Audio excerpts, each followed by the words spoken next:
Good evening students. काफ़ी दिन से हम क्लास नहीं ले पा रहे थे क्योंकि हम यहाँ पर थे नहीं, ठीक है, और नेटवर्क इशू भी था। तो अब हम लोग कॉन्टीन्यूअस क्लासेस करेंगे और जहाँ पर से हम लोगों ने छोड़ा था क्लास में, ठीक है, वहीं से स्टार्ट करते हैं। और हम लोगों ने इलेक्ट्रिक फ्लक्स पढ़ा था, जिसको विद्युत फ्लक्स भी कहते हैं हिंदी में, और वहीं से हम लोग स्टार्ट करेंगे। उससे पहले हम लोग पढ़ेंगे कॉन्टीन्यूअस चार्ज डिस्ट्रीब्यूशन, आवेश का सतत वितरण जिसको बोलते हैं, ठीक है। ये टॉपिक शायद हिंदी मीडियम में नहीं पढ़ाया गया था, उसको हम लोग कंटिन्यू करते हैं इसको। और यहीं से हम लोग स्टार्ट करते हैं। उसके बाद हम लोग इलेक्ट्रिक फ्लक्स पढ़ेंगे, फिर गॉस थ्योरम पढ़ेंगे, इस तरीके से, ठीक है, इस चैप्टर को कंप्लीट करेंगे। जब तक स्कूल नहीं खुलता तब तक हम लोग यूट्यूब पर इसको कंटिन्यू करेंगे, ठीक है। तो सबसे पहले यहाँ पर देख रहे हैं कि हम लोग इंग्लिश और हिंदी जो भी क्लासेस हैं, इंग्लिश मीडियम की और हिंदी मीडियम की, दोनों को साथ में हम पढ़ाएंगे। और इसको देखना, पहले इंग्लिश लिखी हुई फिर बाद में हिंदी, ठीक है। तो सबसे पहले पढ़ते हैं कॉन्टीन्यूअस चार्ज डिस्ट्रीब्यूशन। तो कॉन्टीन्यूअस चार्ज डिस्ट्रीब्यूशन होता क्या है, जिसको हिंदी में बोलते हैं आवेश का सतत वितरण, मतलब चार्ज का डिस्ट्रीब्यूशन होता है। जैसे कोई मटेरियल है, मटेरियल पे के अंदर, हर मटेरियल के अंदर चार्जेस होते हैं। जैसे ये मटेरियल है तुम्हारे पास, ठीक, तो मटेरियल के अंदर क्या है तुम्हारे पास, चार्जेस। और चार्जेस का डिस्ट्रीब्यूशन इसमें जो होता है, वो चार्ज जो है डिस्क्रीट नेचर के होते हैं। अच्छा, डिस्क्रीट नेचर क्या होता है ये भी हम लोग कायदे समझते हैं। देखो, सबसे पहले डेफिनेशन देख लो, लिखा है in this distribution the charge are equally distributed in a body. किसी भी बॉडी पर जो चार्ज होते हैं वो जो होते हैं वो इक्वली डिस्ट्रीब्यूट होते हैं लेकिन चार्ज का जो नेचर होता है वो डिस्क्रीट होता है। डिस्क्रीट का मतलब क्या होता है, जैसे चार्ज जो है इस फॉर्म में रहता है। जैसे हमने एक फार्मूला बताया था तुमको, पेन का यूज़ कर लेते हैं, Q बराबर होता है NE, ठीक है। तो जो भी चार्ज होते हैं वो इंटीग्रल पार्ट में होते हैं। जैसे n की वैल्यू रख दोगे 1 2 3 एंड 4 so on, तो Q बराबर क्या हो जाएगा, 1 वैल्यू रखो तो क्या हो जाएगा, एक चार्ज हो जाएगा तुम्हारे पास। Q बराबर 2 वैल्यू रखोगे तो 2 चार्ज हो जाएंगे। तो चार्ज जो होते हैं वो फ्रैक्शन में नहीं होते हैं, मतलब P/Q की फॉर्म में नहीं होते, या पॉइंटेबल वैल्यू नहीं होती है। वो अगर होंगे किसी, तो एक चार्ज होगा, ठीक है, या 2 चार्ज होंगे, या 3 चार्ज होंगे, ठीक है। वो चार्ज जो है इंटीग्रल पार्ट में होते हैं, पूर्णांक की फॉर्म में होते हैं, ठीक है। इसलिए चार्ज का जो डिस्ट्रीब्यूशन होता है मटेरियल पर वो कॉन्टीन्यूअस होता है, सतत होता है ठीक है। तो सबसे पहले ये डिफिनेशन तुमको लिखनी है, in this distribution the charge are equally distributed in a body. तो चार्ज जो होते हैं, जैसे कोई ये बॉडी है, तो इस बॉडी पर जो चार्ज का डिस्ट्रीब्यूशन होगा वो कॉन्टीन्यूअस होगा, ठीक है। ऐसा नहीं है कि यहाँ पर 0.2 चार्ज है, यहाँ पर 0.3 चार्ज है, ऐसा नहीं होगा, कॉन्टीन्यूअस होगा, ठीक है। यहाँ पर एक चार्ज है तो कुछ दूरी पर यहाँ पर फिर एक चार्ज होगा, फिर यहाँ पर चार्ज होगा, जो डिस्ट्रीब्यूशन होगा वो इक्वली डिस्ट्रीब्यूट होगा, ठीक है फिर आगे हिंदी में इसको पढ़ते हैं। इस वितरण में आवेश एक पिंड के समान रूप से वितरित होता है, ठीक है। इस वितरण में आवेश एक पिंड में समान रूप से वितरित होता है, ठीक है। तो पिंड क्या होता है, ये एक वस्तु होती है, तो इस पर जो आवेश जो होते हैं वो इक्वली डिस्ट्रीब्यूटेड होते हैं। फिर आगे लिखा हुआ है यहाँ पर नोट में, the charge is discrete in nature so distribution is continuous. आवेश जो होते हैं प्रकृति में असतत होते हैं, ठीक है। असतत का मतलब वही है, मतलब कि इंटीग्रल पार्ट में होंगे ऐसा नहीं कि पॉइंटेबल वैल्यू हो, ऐसा कुछ नहीं होगा, ठीक है। इसलिए वितरण जो होता है इनका वो कॉन्टीन्यूअस होता है, ठीक। फिर इसके बाद आती है charge density. Charge density is of 3 types, ठीक है। तो अब जो डिस्ट्रीब्यूशन होता है चार्ज का वो कॉन्टीन्यूअस होता है, और जब डिस्ट्रीब्यूशन के बाद जो हम चार्ज डेंसिटी देखते हैं कि चार्ज डेंसिटी क्या होती है, एक्चुअल में हम लोग ये देखेंगे कि डेंसिटी क्या होती है, ठीक है। तो अगर हम एक मटेरियल ले लेते हैं इस तरीके से, जैसे पेज, ठीक है, एक पेज है, तो इस पर देखोगे चार्ज कोई यहाँ पर है एक चार्ज इलेक्ट्रॉन, 2-3 चार्ज यहाँ पर है, ठीक, कुछ दूरी पर फिर यहाँ पर 2 चार्ज हुए, फिर यहाँ पर 3 चार्ज हुए, ठीक है। तो यहाँ पर देखोगे कि चार्ज की डेंसिटी, इतने एरिया में देखो चार्ज की डेंसिटी, ठीक, तो कितनी हो गई, 1 2 3 4 5 6 7 8, 8 चार्जेस है यहाँ पर, ठीक है। और अगर हम देखेंगे कि एक दूसरा मटेरियल लेते हैं, मतलब यहाँ पर थोड़ा सा एरिया ले लेता हूँ मैं, इस एरिया में ये मटेरियल ले लिया मैंने, तो यहाँ पर चार्ज ऐसे रखे हुए हैं, ठीक है, ऐसे, तो यहाँ पर तुम देखोगे कि इस मटेरियल में चार्ज बहुत ज़्यादा है, तो यहाँ पर चार्ज की डेंसिटी ज़्यादा हो जाएगी। यहाँ पर हम देखेंगे इस मटेरियल में कि चार्जेस हैं लेकिन दूर दूर है, तो यहाँ पर चार्ज की डेंसिटी कम होगी। ठीक है, तो हम लोग आवेश घनत्व के बारे में पढ़ेंगे, मतलब चार्ज डेंसिटी के बारे में पढ़ेंगे। तो चार्ज डेंसिटी को 3 तरीके से डिवाइड किया गया है, कैटेगराइज किया गया है 3 पार्ट में। ठीक है, तो कैसे किया गया है, ये मटेरियल के मटेरियल की बनावट पर, मतलब उसके स्ट्रक्चर पर डिपेंड करता है। जैसे ये मटेरियल है, ये एक लीनियर मटेरियल है। ठीक है, तो इसमें जो चार्ज डिस्ट्रीब्यूट होंगे वो लीनियरली होंगे, मतलब एक रेखिक, मतलब क्या कहते हैं उसको, एक रेखा में होंगे, एक स्ट्रेट लाइन में होंगे। ठीक है, जो चार्ज का डिस्ट्रीब्यूशन होगा एक लाइन में होगा। ठीक, उसी तरीके से ये क्या है, तुम्हारे पास एक पेज है, इसमें 2 डायमेंशन है। ठीक है, तो डायमेंशन 2 है, तो यहाँ पर एरिया हो जाएगा, प्लेन हो जाएगा। तो प्लेन में क्या होगा, तो इसमें जो चार्जेस होंगे वो एक एरिया पर डिस्ट्रीब्यूट होंगे। ठीक, इसी तरीके से ये क्या है, तुम्हारे पास रबड़ है, इसमें 3 डायमेंशन है। ठीक है, ये एक क्यूब या क्यूबॉइड बोल सकते हो, क्यूबॉइड बोल सकते हो। तो क्यूबॉइड में क्या होता है, वॉल्यूम होता है, तो वॉल्यूम में 3 डायमेंशन में चार्ज डिस्ट्रीब्यूट होंगे। तो इस तरीके से हम जो है चार्ज का डिस्ट्रीब्यूशन यहाँ पर पढ़ेंगे। तो यहाँ पर क्या हो जाएगा, चार्ज का जो डिस्ट्रीब्यूशन होगा वो 3 तरीके से डिवाइड किया गया है। सबसे पहले इसमें जो चार्ज का डिस्ट्रीब्यूशन है, सबसे पहले यहाँ पर आ जाते हैं हम लोग। तो सबसे पहले चार्ज का जो डिस्ट्रीब्यूशन है वो है लीनियर चार्ज डेंसिटी, जिसको हम लैम्डा से रिप्रेजेंट करते हैं या रेखिक आवेश घनत्व बोलते हैं। तो इसको पढ़ते हैं यहाँ पर, it is defined by a charge per unit length. ठीक है, तो इसको कैसे डिफाइन करते हैं कि इसमें जो चार्जेस होते हैं वो पर यूनिट लेंथ में होते हैं। ठीक, या हिंदी में इसको पढ़ लेते हैं, प्रति एकांक लंबाई पर उपस्थित आवेश को रेखिक आवेश घनत्व कहते हैं। ठीक है, तो प्रति एकांक मतलब ये एक पेंसिल है मान लिया, और इस पेंसिल की जो लेंथ है वो मान लिया 1 मीटर है। ठीक है, तो 1 मीटर पेंसिल की लेंथ पर कितने चार्जेस एक्यूमुलेट होते हैं या कितने चार्जेस वहाँ पर मौजूद होते हैं, तो वो उस पेंसिल की या उस मटेरियल की रेखिक आवेश घनत्व या लीनियर चार्ज डेंसिटी कहलाएगी। ठीक है, ये इतना होता है लीनियर चार्ज डेंसिटी, कि एक लीनियर मटेरियल पर कितने चार्ज मौजूद हैं वो इसकी लीनियर या रेखिक आवेश घनत्व लीनियर चार्ज डेंसिटी कहलाएगी। और इसको रिप्रेजेंट करते हैं हम लैम्डा से। ठीक, तो लैम्डा बराबर क्या हो जाता है तुम्हारा, तो लैम्डा बराबर हो जाएगा Q/L। ठीक है, यहाँ पर L की वैल्यू हम यूनिट लेते हैं, जैसे 1 मीटर ले सकते हो, 1 सेंटीमीटर ले सकते हो। ठीक है, ऐसे ले सकते हैं। ठीक, यूनिट कुछ भी हो लेकिन न्यूमरल वैल्यू क्या होगी उसकी, 1 रहेगी। तो 1 मीटर या 1 सेंटीमीटर में कितने चार्ज यहाँ पर एक्यूमुलेट हो जाते हैं वो इसकी लीनियर चार्ज डेंसिटी कहलाती है। ठीक है, इतना क्लियर है। तो इसका हम डायग्राम बनाएंगे, यहाँ पर देखो डायग्राम को। तो इसमें क्या होगा कि एक हम वायर लेंगे। ठीक, तो वायर कैसा होगा, सीधा होगा। ठीक, और इसमें एक ही लेंथ एक ही डायमेंशन होगी, लीनियर। तो मान लिया कि L लेंथ का एक वायर ले लिया और इसमें जो है चार्ज डिस्ट्रीब्यूट हुए हैं। ठीक, इतने चार्ज। ठीक है, तो हम अगर इसकी बोलेंगे लीनियर चार्ज डेंसिटी या रेखिक आवेश घनत्व क्या होगा, तो हम क्या लिखेंगे, lambda is equal to Q/L। ठीक, ये इसका फार्मूला हो जाएगा, ये हो जाएगा रेखिक आवेश घनत्व। इसका यूज़ हम आगे एप्लीकेशन ऑफ गॉस लॉ में करेंगे। ठीक है, जिसको बोलते हैं गॉस लॉ के अनुप्रयोग, उसमें करेंगे। ठीक, अब अगर हम बात करें कि यहाँ पर एक छोटी सी लेंथ ले लेते हैं, ये लेंथ क्या है, DL। ठीक, तो अगर लेंथ छोटी हो जाएगी तो चार्जेस भी कम हो जाएंगे। तो यहाँ पर क्या हो जाएगी, उस छोटी लेंथ के लिए लीनियर चार्ज डेंसिटी हो जाएगा dQ/dL।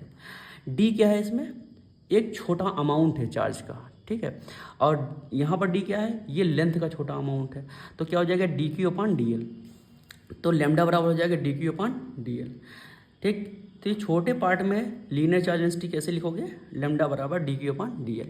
ठीक, तो यहाँ से dQ क्या हो जाएगा तुम्हारे पास, लैम्डा इंटू dl। ठीक है, अब दूसरी बात करेंगे हम, जैसे यहाँ पर डायमेंशन की बात कर लेते हैं।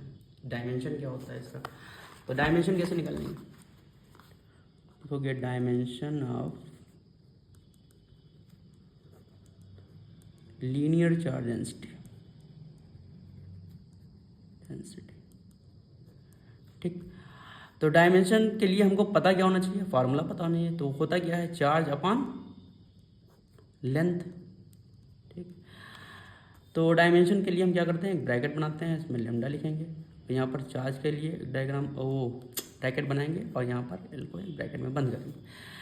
तो लेमडा बराबर हो जाएगा, अच्छा क्यू बराबर क्या होता है, क्यू बराबर फार्मूला होता है हमारे पास, क्यू बराबर होता है आई टी, ठीक। यहाँ पर हम आई और टी इस तरीके से लिख लेंगे। एल क्या है, ये फंडामेंटल क्वांटिटी है, ठीक है। तो इसको भी हम कैसे रिप्रेजेंट करेंगे, इसकी डायमेंशन एल ऐसे लिख लेंगे। आई की डायमेंशन क्या होती है, आई की डायमेंशन होती है ए, तो हम इसको ए लिख लेंगे। टी की डायमेंशन क्या होती है, टी की डायमेंशन टी होती है, ठीक।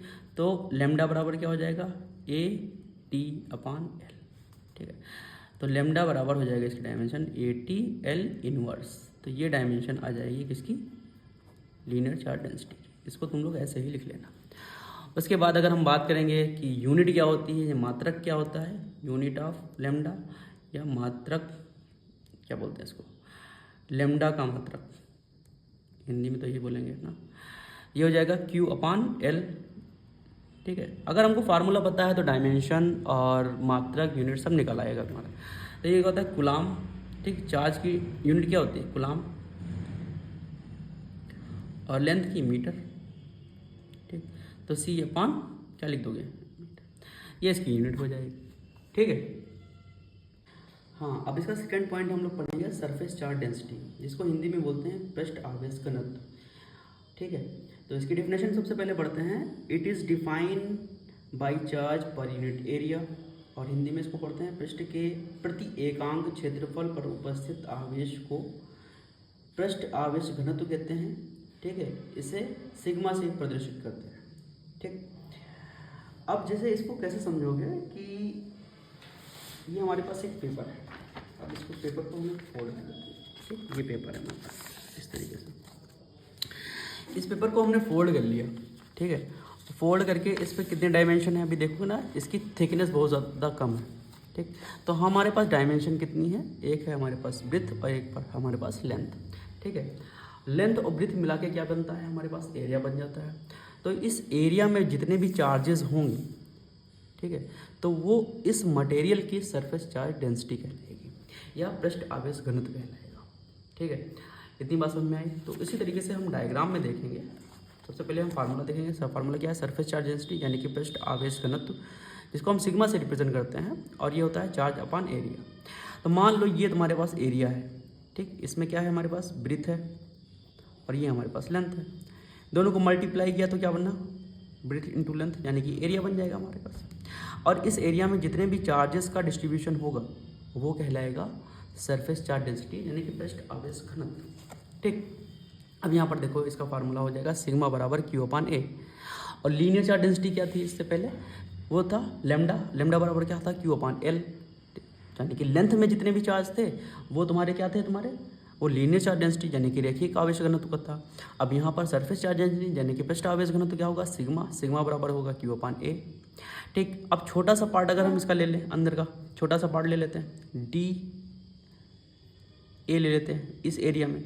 तो इस एरिया में जो चार्जेस की वैल्यू होगी वो डी क्यू होगी, ठीक है। तो सिग्मा बराबर क्या हो जाएगा, D Q upon D A, यानी कि छोटे से एरिया में चार्जेस का जो वैल्यू होगा या चार्जेस का अमाउंट होगा वो डी क्यू होगा। डी क्या रिप्रेजेंट कर रहा है, एक छोटे अमाउंट को, ठीक, क्वांटिटी को। तो D Q upon D A क्या हो जाएगा, सिग्मा। ये क्या है तुम्हारे पास, सरफेस चार्ज डेंसिटी, जिसको पृष्ठ आवेश घनत्व कहते हैं। फिर डी क्यू बराबर होगा सिग्मा इंटू डी ए। इसकी डायमेंशन क्या हो जाएगी भाई, डायमेंशन के लिए क्या करेंगे, ब्रैकेट के अंदर सिग्मा लिखेंगे, ब्रैकेट के अंदर क्यू और ब्रैकेट के अंदर ए। क्यू की डायमेंशन क्या होती है, ए टी, ठीक है। इसको इससे पहले बताया था मैंने लीनियर चार्ज डेंसिटी में। ए क्या है तुम्हारे पास, एरिया, उसका डायमेंशन क्या हो जाएगा, एल स्क्वायर। तो इसकी डायमेंशन हो जाएगी ए टी एल की पावर -2, एल ऊपर जाएगा, इसकी पावर -2 हो जाएगी। यूनिट ऑफ सिग्मा यानी कि सिग्मा का मात्रा क्या होगा, कूलाम पर मीटर स्क्वायर। बस यही इसकी एसआई यूनिट भी होती है। अगर कहीं एग्जाम में आ जाएगी एसआई यूनिट क्या होती है, वो होती है कूलाम पर मीटर स्क्वायर, ठीक, क्लियर, ओके। हाँ, अब इसका थर्ड पार्ट है वॉल्यूम चार्ज डेंसिटी, और वॉल्यूम चार्ज डेंसिटी को किस तरीके से पढ़ेंगे, देखो पहले इसकी डिफिनेशन समझ लेते हैं। It is defined by charge per unit volume, या इसको हिंदी में बोलते हैं आयतन आवेश घनत्व, और इसको रो से रिप्रेजेंट करते हैं। ठीक है, ये जो साइन बना हुआ है ये रो का साइन है। ठीक है, इसको रो से रिप्रेजेंट करते हैं। अब यहाँ पर चार्ज जो होते हैं वो एक वॉल्यूम में डिस्ट्रीब्यूट होते हैं। जैसे ये हमारे पास, जैसे अभी तुमको बताया था, ये रबड़ है। ठीक, इसका शेप कैसा है, इसका शेप है क्यूबॉइड शेप है। ठीक है, इसके पास 3 डायमेंशन है, एक ये डायमेंशन लेंथ हो गई, ये ब्रीथ हो गई, ठीक है, और ये हाइट हो गई, इसकी 3 डायमेंशन है। ठीक है, तो ये एक वॉल्यूम को ऑक्यूपाई करता है, वॉल्यूम इसको वॉल्यूम गेन करता है। ठीक है, तो इसकी हिंदी में डेफिनेशन देख लेते हैं। एकांक आयतन में उपस्थित आवेश को आयतन आवेश घनत्व कहते हैं, इसे रो से रिप्रेजेंट करते हैं। अब ये बात हो गई एकांक आयतन। एकांक आयतन का मतलब होता है जैसे जो उसका आयतन हो, आयतन का फार्मूला क्या होता है, लंबाई गुणे चौड़ाई गुणे ऊंचाई। ठीक है, लेंथ ब्रेथ एंड हाइट।